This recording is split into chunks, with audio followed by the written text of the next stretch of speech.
चंद्रयान-3 का आगे का पूरा प्लान आया सामने।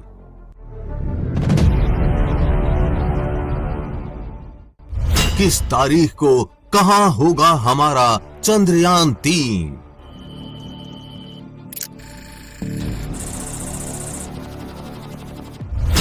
कैसे ध्रुव तारे से रास्ता पता कर रहा चंद्रयान-3?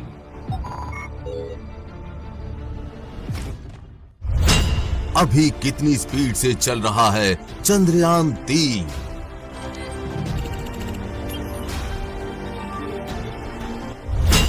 चांद पर जब उतरेगा चंद्रयान-3 तब क्या होगी स्पीड? और चंद्रयान-3 को उतरते वक्त रास्ते का पता कैसे लगेगा?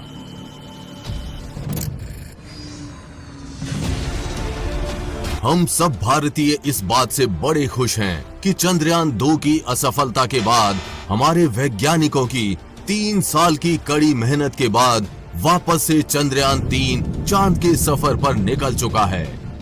शुक्रवार 14 जुलाई को आंध्र प्रदेश के श्रीहरिकोटा स्थित सतीश धवन अंतरिक्ष केंद्र से इसका सफल प्रक्षेपण किया गया।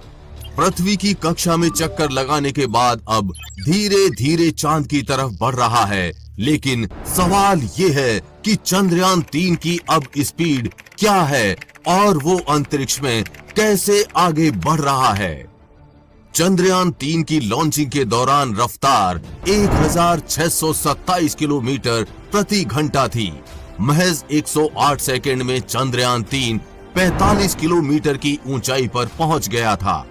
इसके बाद लिक्विड इंजन शुरू हुआ, फिर रफ्तार बढ़कर 6437 किलोमीटर प्रति घंटा पहुंच गई।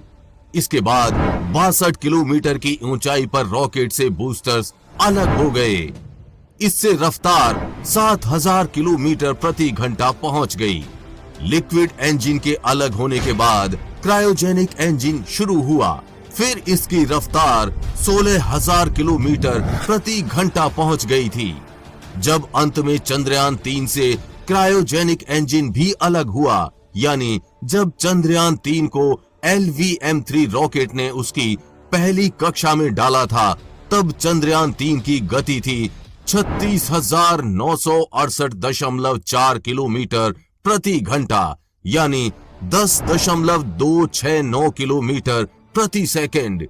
यानी चंद्रयान-3 एक सेकंड में 10.25 किलोमीटर की यात्रा कर रहा था। चंद्रयान-3 को धरती के ऑर्बिट से बाहर जाने के लिए 40,320 किलोमीटर प्रति घंटा की गति हासिल करनी थी।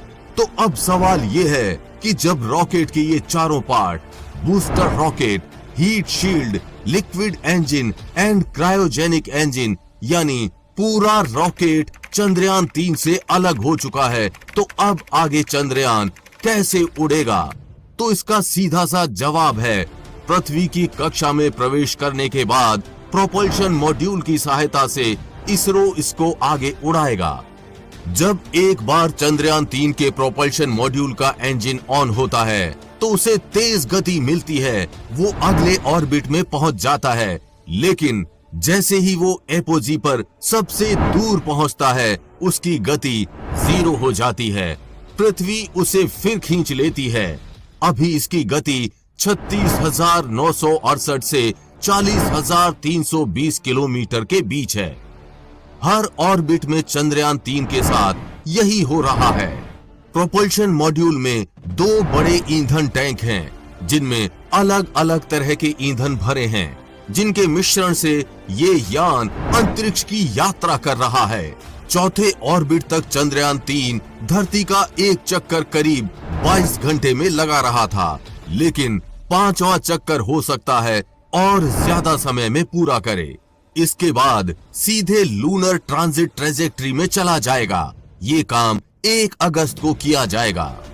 अब जान लेते हैं आगे चंद्रयान-3 को चांद तक पहुंचने की इसरो की प्लानिंग। 1 अगस्त, इस दिन चंद्रयान-3 को लूनर ट्रांसफर ट्रेजेक्ट्री में डाला जाएगा, यानी वो चंद्रमा की तरफ लंबे हाईवे पर चला जाएगा, यानी ल्यूनर ट्रांसफर ट्रेजेक्ट्री LTT में। इस हाईवे पर जाने के बाद चांद तक पहुंचने में 5 दिन लगेंगे। 5 अगस्त, इस दिन चंद्रयान 3 चंद्रमा की पहली ऑर्बिट में प्रवेश करेगा। 6 अगस्त, इस दिन चंद्रयान 3 को चंद्रमा की दूसरी कक्षा में डाला जाएगा। 9 अगस्त, इस दिन चंद्रयान 3 को चंद्रमा की तीसरी कक्षा में डाला जाएगा।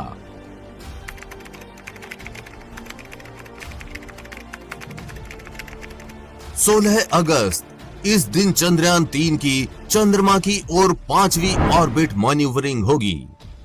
20 अगस्त, इस दिन दूसरी बार डी ऑर्बिटिंग होगी। चंद्रयान 3 को 100 गुणा 30 किलोमीटर के ल्यूनर ऑर्बिट में डाला जाएगा। 23 अगस्त, इस दिन शाम को 5:47 पर चंद्रयान 3 का लैंडर चांद की सतह पर उतरेगा। अब आपका सवाल हो सकता है कि ये चांद पर उतरेगा कैसे और इसकी तब स्पीड कितनी होगी। चंद्रयान 3 में laser and RF based altimeters, laser Doppler velocity meter लगे हैं। ये उसके इंजन को एक्सेलरेट या डी एक्सेलरेट करने में मदद करते हैं। ऑन बोर्ड कंप्यूटर तय करेगा कि कौन सा इंजन किस समय कितनी देर ऑन होगा, यान किस दिशा में जाएगा। लैंडिंग की जगह चंद्रयान 2 के ऑर्बिटर ने फिक्स कर दी है। हाँ, सही सुना आपने, चंद्रयान 2 का ऑर्बिटर। इस बार इसरो ने ऑर्बिटर नहीं भेजा है, वो चंद्रयान 2 के ऑर्बिटर का ही इस्तेमाल कर रहा है। लैंडिंग के समय धीरे धीरे थ्रॉटल कम करेंगे। 1 या 2 किलोमीटर की ऊंचाई पर आने के बाद करीब 15 मीटर प्रति सेकंड की गति से नीचे उतरेगा। आपकी जानकारी के लिए बता दें कि लैंडर के लेग्स 3 किलोमीटर प्रति सेकंड की स्पीड को बर्दाश्त कर सकते हैं। इंजन से निकलने वाले धुएं से बचने के लिए ऐसा किया जाएगा। अब यहाँ सवाल ये है कि चंद्रयान 3 कैसे आगे बढ़ रहा है। आखिर दिशा के बारे में कैसे पता कि उसे उस तरफ ही जाना है। आखिर कौन चंद्रयान की दिशा को निर्धारित कर रहा है। क्या चंद्रयान 3 में जीपीएस लगा है? तो आपको बता दें कि चंद्रयान 3 में किसी तरह का जीपीएस सिस्टम नहीं लगा है। असल में अंतरिक्ष में कोई जीपीएस सिस्टम काम ही नहीं करता। अब आपका सवाल होगा कि फिर सैटेलाइट्स और स्पेसक्राफ्ट कैसे अपना रास्ता जानते हैं। उन्हें कैसे पता होता है कि किस रास्ते पर किस दिशा में जाना है। वहां तो कोई सड़क भी नहीं बनी है। तो उसका जवाब है स्पेसक्राफ्ट में लगे स्टार सेंसर्स, जो इस काम में मदद करते हैं।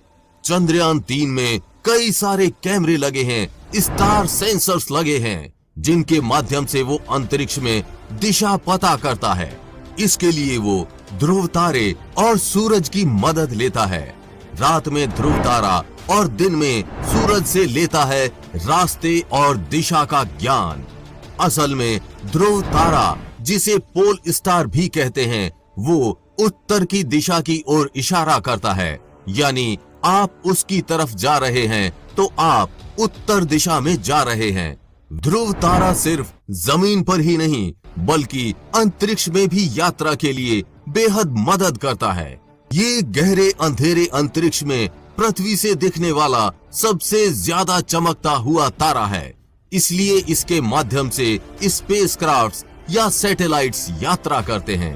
रात में इससे मदद लेते हैं, जबकि दिन में सूरज की दिशा के हिसाब से आगे बढ़ते हैं। हम उम्मीद करते हैं कि आपको ये जानकारी अच्छी लगी होगी, और अगर आपका भी कोई सवाल है तो हमें कमेंट बॉक्स में लिखकर जरूर बताएं। हम अपनी वीडियो के माध्यम से आपके सवाल का जवाब देने का प्रयास करेंगे। चंद्रयान 3 पर आगे भी अपडेट्स आती रहेंगी, इसलिए अपडेटेड रहने के लिए चैनल को सब्सक्राइब करके बेल नोटिफिकेशन जरूर ऑन कर लें।